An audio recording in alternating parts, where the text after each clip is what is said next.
নমস্কার বন্ধুরা, সাহিত্য চর্চা চ্যানেলে আবার আমি নিয়ে চলে এলাম ঈশপের আরেকটি গল্প। গল্পের নাম চাষি, তার মেয়ে ও এক সিংহ। এক চাষির মেয়েকে দেখে এক সিংহ তার প্রেমে পড়ে গেল। সে তখন চাষিকে গিয়ে বলল, তোমার মেয়ের সঙ্গে আমার বিয়ে দাও। সিংহের এই প্রস্তাব শুনে চাষি তো বড় ভাবনায় পড়ে গেল। একটা বন্য হিংস্র এরকম জন্তুর সাথে তার মেয়েকে বিয়ে দিতে হবে, এইটা ভেবে ভেবে সে একটা ফন্দি আঁটল। এবং সে সরাসরি সিংহকে নাও বলতে পারছে না, কারণ এমন শক্তিশালী জীবকে সরাসরি না বলা, প্রত্যাখ্যান করা এমন সাহস তার নেই। এদিকে সিংহ নাছোড়বান্দা বিয়ে সে করবেই।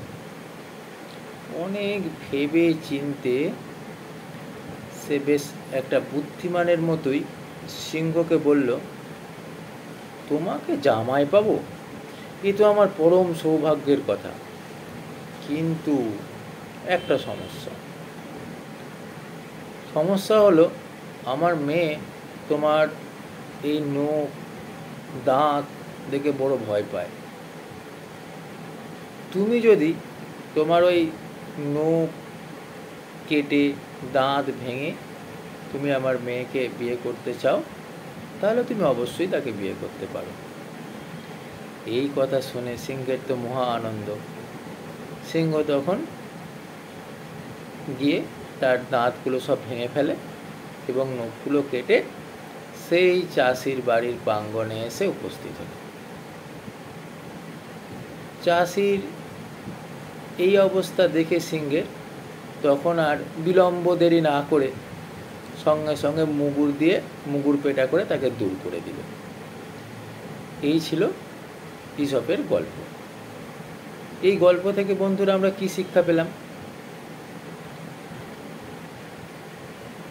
এই গল্প থেকে আমরা এটাই বুঝতে পারলাম যে পরের কথায় বোকামো করে আহাম্মকেরা, অর্থাৎ যে নির্বোধ সেই পরের কথা শুনে নিজের কথা চিন্তা না করে পরের বুদ্ধিতেই রাজা হওয়ার চিন্তা করে। নমস্কার বন্ধুরা।